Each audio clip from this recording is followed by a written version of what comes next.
Durante 5 dias, a busca pelo assassino de Brian Thompson tornou-se prioridade para os Estados Unidos. O homem era diretor executivo de uma das seguradoras médicas mais importantes do mundo, o que não só lhe conferia uma grande reputação, mas também o colocava na mira pelas últimas controvérsias ocorridas com essa seguradora, acusada de mais de 900 mil fraudes. Após ser baleado pelas costas em 4 de dezembro de 2024, as opiniões se dividiram. Para muitos, a situação ia além de um simples atentado. O ataque evidenciou as irregularidades no setor de saúde e fez surgir milhares de casos de abusos cometidos pelas corporações que dominam o mercado. De um momento para o outro, o atirador foragido se tornou uma espécie de herói para grande parte da população. No meio, foram encontradas mensagens estranhas nas balas e um detalhe incomum em sua mochila.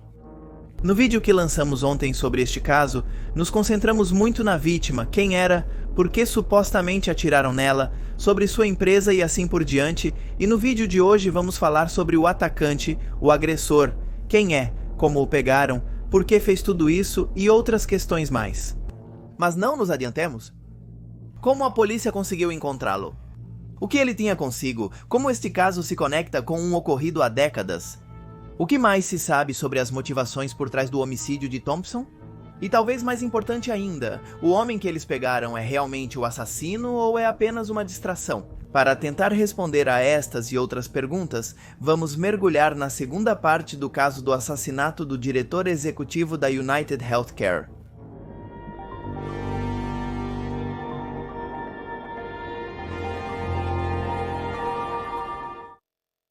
Como mencionado, este caso está sendo atualizado constantemente, a cada minuto, pois está acontecendo neste exato momento. O roteiro pode conter contradições. Elementos apresentados como verdade podem ser refutados posteriormente. Pode haver correções, e até mesmo podemos fazer talvez uma terceira parte deste caso, contando o que aconteceu depois que o pegaram, que supostas penas vão guardar para ele se vai haver um julgamento, como vai a terceira parte. Sobre este caso, escrevam a palavra manifesto. Aqui. Terceira parte sobre este caso, escrevam a palavra manifesto aqui embaixo, e qualquer dado que tenham é mais que bem-vindo. Vamos começar! Tudo terminou no McDonald's. Na segunda-feira, 9 de dezembro de 2024, as redes sociais, principalmente o 10, viralizaram uma informação impactante. Eles haviam colocado as mãos sobre o suposto assassino do diretor executivo da United Healthcare. Chegar até ele não havia sido nada fácil. Os investigadores tentaram encontrar impressões digitais e comparar o ácido desoxirribonucleico. Tudo em vão.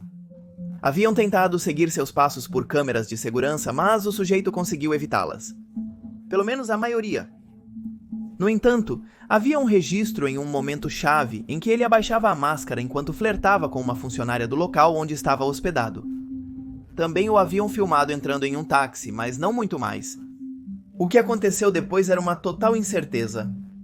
A bicicleta que ele usava havia desaparecido e a arma não havia sido encontrada. A ideia era de que estavam progredindo, mas à medida que as horas se acumulavam, cada vez mais pessoas duvidavam dessas afirmações. Além disso, quando as motivações do agressor foram conhecidas, muitos começaram a imaginá-lo como alguém extremamente cuidadoso. Alguém que havia premeditado até o menor detalhe de seus movimentos.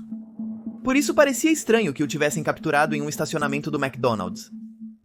Segundo os responsáveis pela operação, eles o encontraram após o uso de drones, cães farejadores e mergulhadores. A situação era de extrema emergência, por isso também não tiveram escrúpulos em fazer uma varredura de porta em porta, indo a áreas de interesse para a busca.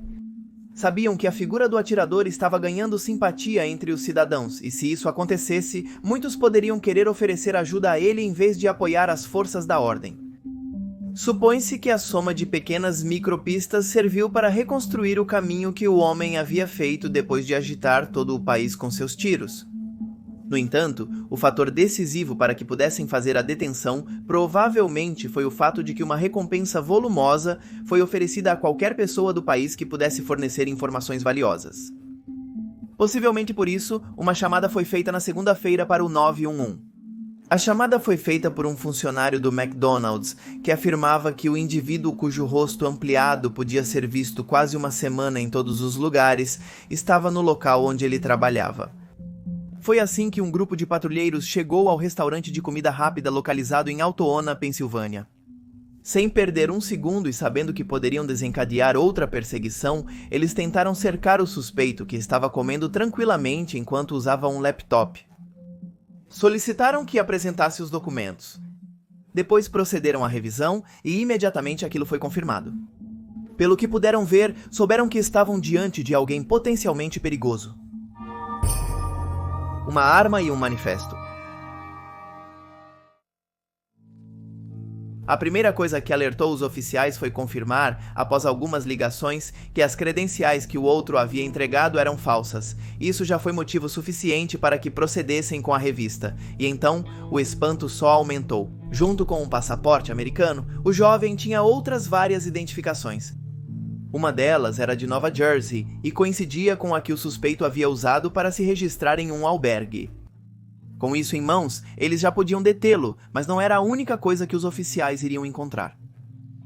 Quando já o tinham algemado, puderam ver que o jovem também tinha em sua mochila uma arma de fabricação caseira, feita com uma impressora 3D. A mesma possuía um silenciador e era capaz de disparar balas de 9mm, as mesmas que foram usadas no atentado. Este tipo de pistolas, denominadas pistolas fantasmas, são usadas cada vez mais frequentemente para atos deste calibre. Cada coisa incriminava mais e mais o rapaz, e o cerco se fechou completamente sobre ele quando um documento de várias páginas foi encontrado em seu poder. Uma espécie de manifesto no qual, segundo se soube, expressava-se uma visão muito crítica contra as corporações americanas. Neste manifesto, o atirador escreveu a seguinte frase: "Peço desculpas, mas tinha que ser feito. Esses parasitas mereciam isso." Nas linhas seguintes, o sujeito apontado culparia as seguradoras por enganar, abusar e assassinar os cidadãos de maneira metódica. Este manifesto estaria em sintonia com as ideias que se supõe que o atacante professava, ideias que haviam sido explicitadas pelas palavras atrasar, negar e defender, encontradas nas balas que ele havia utilizado. Essas palavras vêm de um livro em que um professor de direito expõe a maneira como as grandes seguradoras do mundo se dedicam a encher seus cofres brincando com a vida das pessoas. Assim, cidadãos que contratam seus serviços pensando que receberiam uma cobertura no momento de sofrer algum problema de saúde, se deparam com labirintos legais estrategicamente planejados para nunca habilitar tratamentos ou prolongar a situação até que seja muito tarde. E muitas vezes esse muito tarde significa a morte da pessoa em questão. Sob este critério, o livro em questão culpa diretamente e indiretamente as seguradoras pelas mortes daqueles que as contratam. Se isso é verdade, como essas seguradoras ainda estão operando? Simples, eles têm tanto fluxo de dinheiro que podem pagar multas milionárias sem que isso afete seus negócios. Além disso, compram meios para que certas coisas não cheguem ao setor público e, acima de tudo, se encarregam de continuar estendendo seus tentáculos para outros negócios igualmente perversos, como todos os ligados à indústria farmacêutica. Sim, a denúncia praticamente revela uma rede mafiosa. E acredita-se que o manifesto encontrado seria uma clara adesão a essas ideias, o que para muitos daria ao assassino do diretor executivo da United Healthcare um tom de justiceiro anônimo. Bem, anônimo é uma maneira de dizer. Hoje se sabe que ele teria 26 anos, seu último endereço conhecido foi em Honolulu, Havaí, e seu nome seria Luigi Mangione. E é assim que nossa história volta ao início. Quem é Luigi Mangione? Luigi parece ter um histórico limpo, um currículo impecável e um registro universitário capaz de posicioná-lo como uma jovem promessa. Sua família tem uma situação econômica próspera graças ao patriarca do clã, um siciliano que chegou aos Estados Unidos com alguma ambição e não parou até que no presente os Mangione acabassem com um clube de campo em Maryland, onde desenvolveriam um negócio ligado ao golfe. A família também é dona de uma residência para idosos, de uma estação de rádio WCBM que transmite programas conservadores e de alguns outros empreendimentos imobiliários. Ficou-se sabendo também que o primo de Luigi é Nino Mangione, um legislador republicano que representa um distrito de Baltimore na Câmara de Delegados. Neste contexto repleto de privilégios, o rapaz conseguiu entrar na Ivy League, nome pelo qual é conhecido um grupo de 8 universidades de pesquisa no nordeste dos Estados Unidos que são consideradas as melhores do mundo. Essas universidades são muito seletivas, com taxas de aceitação de menos de 6% em 7 das 8 instituições. Os estudantes que conseguem entrar nelas podem desfrutar de estágios remunerados e estabelecer contatos com profissionais de alto nível. Claro que para isso devem ter um desempenho muito bom, um alto coeficiente e, na maioria dos casos, grandes possibilidades econômicas. Foi lá que Luigi se formou, que possui um mestrado e uma licenciatura em Ciências da Computação. Ao que parece, ele estava particularmente interessado em aprendizado de máquina e robótica. Ele era considerado um brilhante cientista da computação e até desenvolveu um aplicativo para voar aviões de papel através de obstáculos. Era um aluno destacado, e não eram poucas as medalhas e troféus que levavam seu nome. A maioria dessas coisas veio à luz graças aos usuários de 10, muitos deles movidos pela curiosidade, mas também pela aprovação que sentiam pelos atos de Luigi. Esses mesmos usuários foram os que encontraram o perfil do jovem no Goodreads, um aplicativo para arquivar livros, gerar resenhas e compartilhar a paixão pela literatura. Lá, Luigi era um ávido comentarista, com quase 300 livros listados em seu perfil. Analisando seu título favorito, foi possível definir outros detalhes da sua personalidade. Luigi lia muito sobre transtornos de ansiedade, também lia sobre a ciência dos psicodélicos, biografias de personagens como o criador da bomba atômica a doenças mentais. Também informou ter lido ou querido ler vários livros sobre como lidar com a dor nas costas crônica. Uma conta 10, que parece pertencer a ele, apresenta uma foto de perfil de fundo do que parece ser uma imagem de raio 10 de uma coluna. Aparentemente, no último tempo, Luigi havia se operado para combater dores que o acompanharam a vida toda, tornando seu dia a dia insuportável. Muitos apontam este problema nas costas como algo que marcou um antes e um depois em Luigi. Segundo seus ex-colegas, semanas antes de se operar, ele havia parado de se comunicar com todos. Ele, que era tão sociável, de repente havia escolhido o ostracismo.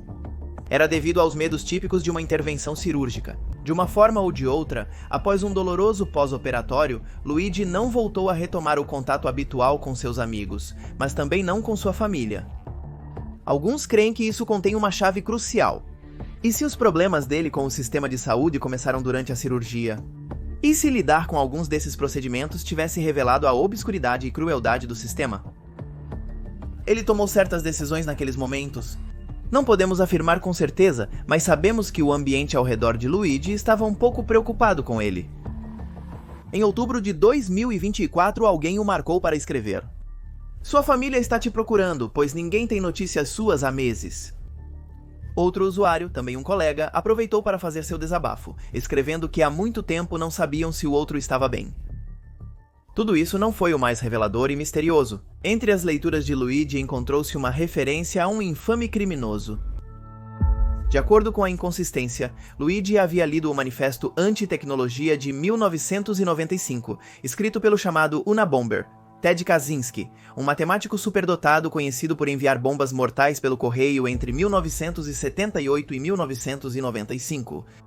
Essas bombas pretendiam chamar a atenção para suas ideias, todas ligadas às consequências prejudiciais que o desenvolvimento tecnológico após a Revolução Industrial trouxe consigo.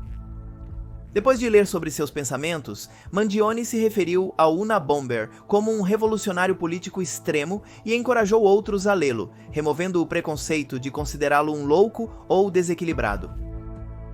Não temos vídeos sobre o Unabomber neste canal, mas se quiserem que façamos um relatório sobre ele, comentem Unabomber aqui embaixo, e dependendo da quantidade de comentários, vamos decidir se fazemos ou não. As linhas de Ted Kaczynski foram um germe para o desenvolvimento do olhar de Luigi? De alguma forma, este homem que morreu na prisão em 2023 o havia inspirado? Alguns acreditam que não há dúvidas, enquanto algumas fontes, não formais, mencionam que a morte dos avós de Luigi poderia ter sido o fator que colocou as grandes seguradoras em seu alvo. Por enquanto, tudo é especulação, embora a maioria dos pesquisadores sugira que provavelmente houve uma série de fatores nas intenções do agressor e não apenas um. Luigi está atualmente detido sem direito à fiança, enfrentando várias acusações. As acusações que Luigi Mansione enfrenta: Enquanto a United Hell agradeceu às forças da ordem por deter o homem suspeito de atirar e matar o diretor executivo Brian Thompson no centro de Manhattan, muitos outros já fizeram circular a hashtag FreeLuigi. As autoridades, por sua vez, condenaram qualquer tentativa de justificar o assassinato, e embora digam entender a frustração que certas injustiças ligadas ao sistema de saúde podem causar, enfatizam que a solução não é a violência. Grupos mais radicais mencionam que justamente isso é o que dizem os tiranos que querem permanecer no trono fazendo seus negócios obscuros. Segundo denúncia criminal de 9 de dezembro, Mangione enfrenta 2 acusações graves de falsificação e posse de armas, além de 3 delitos menores. Por enquanto, todos sustentam que o sujeito agiu sozinho e espera-se poder comparar suas impressões digitais ou seu ácido desoxirribonucleico com algum encontrado na mochila que a polícia encontrou após o início da fuga. As teorias de vários internautas estão focadas em que houve algo que parecia muito orquestrado na detenção de Luigi. Falam que parece muita coincidência que o encontraram com a arma e com um manifesto. Acreditam que tudo pode ser uma encenação para acalmar uma sociedade que estava aumentando sua temperatura em relação a certos debates, que certamente carregava consigo a arma e o manifesto porque estava esperando que o pegassem. Até que o rapaz não declare nada, mas será sabido. O caso, enquanto isso, mantém todos ansiosos, e as opiniões sobre o que deveria acontecer com Mangione são diversas. Deve-se mencionar que muitas seguradoras e empresas de medicamentos recuaram de decisões que prejudicavam os usuários nas últimas horas, talvez temendo que as represálias tomadas de Luigi se repetissem. Este jovem merece ser punido com todo o peso da lei? Qual papel suas motivações podem ter em um julgamento? A pressão social pode influenciar os juízes a considerarem aspectos polêmicos desse caso? E quanto às responsabilidades comerciais, éticas e morais da United Healthcare? Pelo menos seus casos de abuso serão revisados? E mais importante ainda, que outras coisas virão à luz nas próximas horas? Como eu disse, este caso está apenas começando a circular. Então, se vocês querem que façamos uma terceira parte, comentem aqui embaixo e com base na quantidade de pessoas vamos decidir se fazemos ou não. Qualquer informação que vocês tenham é mais que bem-vinda, podem me passar por aqui ou então no meu Instagram que é MagnoMephisto. Podem me passar por mensagem privada, acho que é isso. Então, sem mais nada a dizer, convido vocês a assistir a primeira parte se ainda não viram e a explorar todo o meu canal. Nos vemos, tchau, tchau.